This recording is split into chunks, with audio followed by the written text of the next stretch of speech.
This video lecture will be on panic attacks, panic disorders, and obsessive compulsive anxiety disorder, OCD. So let's start off talking about a panic attack.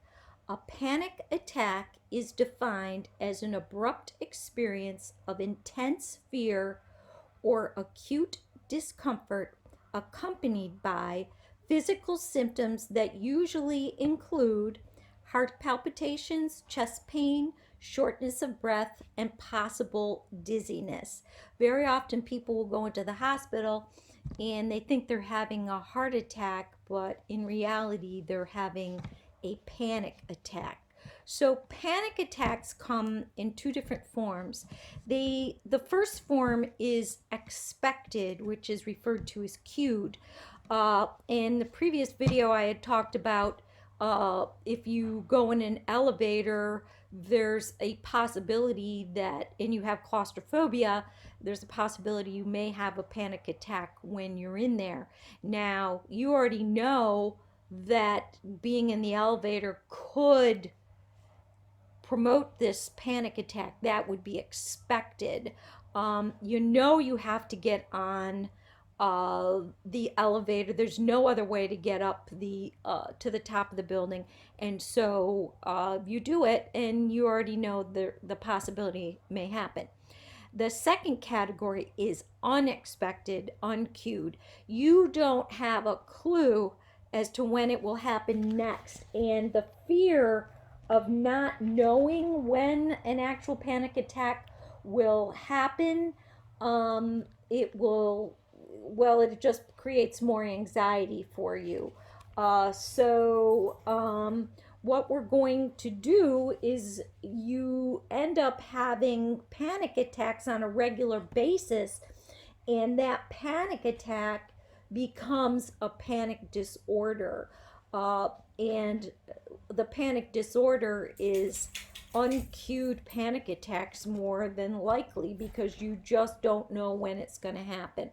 So you go from the panic attack, which seems maybe controllable initially, to a panic disorder, which is out of control, and it's the fear of having the panic attack. So sometimes you don't want to go outside, you don't want to go in to school, to the mall, to the theater, because you have this intense fear of having one of those attacks.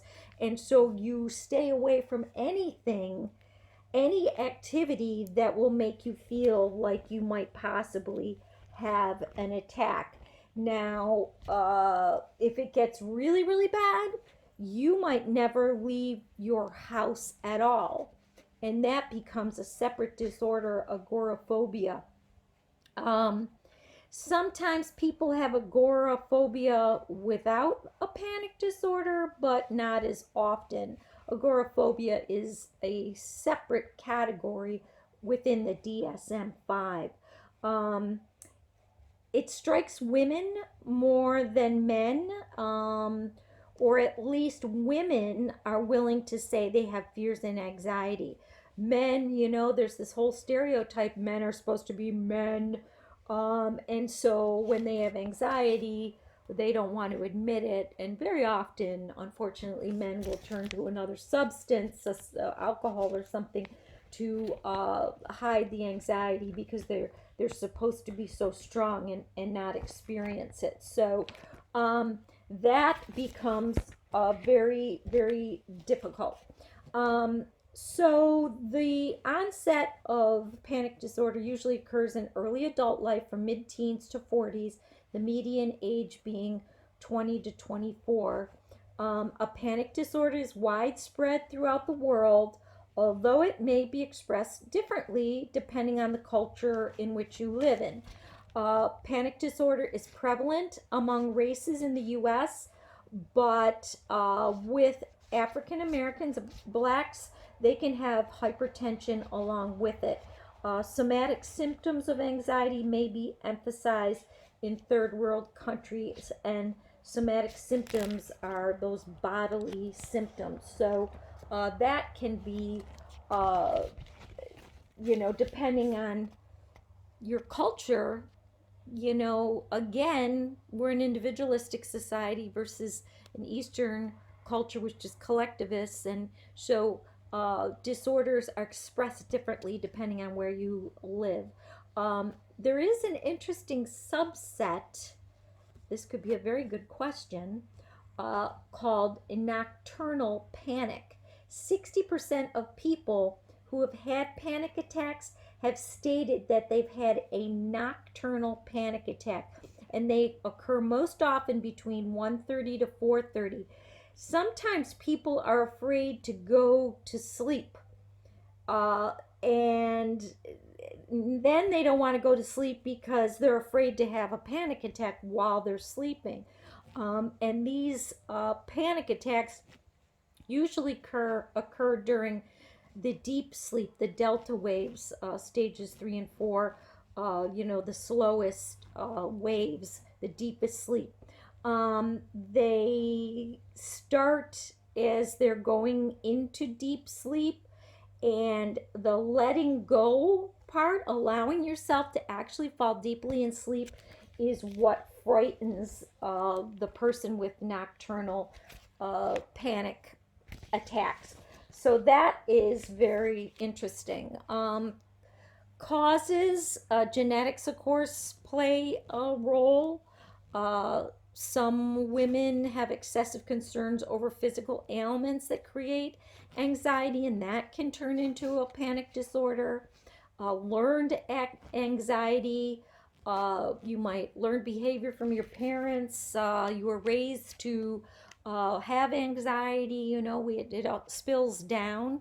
You could have environmental stressors, social stressors, economic stressors.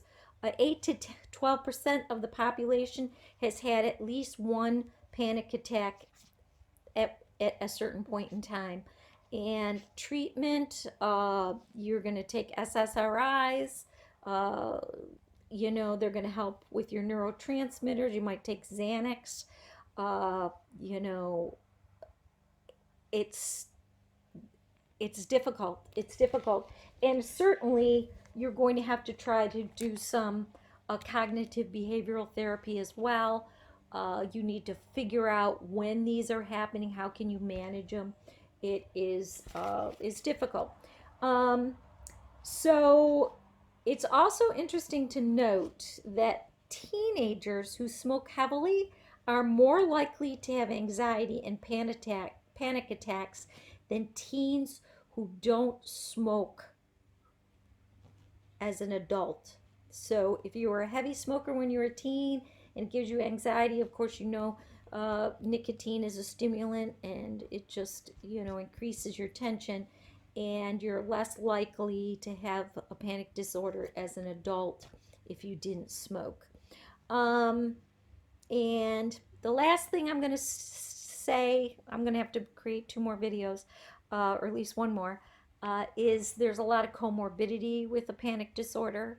It often comes with post-traumatic stress disorder, which is not a surprise. But you can also, the fear of having it could be substance use, depression, other somatic disorders, health wise. And that's about it. Okay, I will talk to you next time.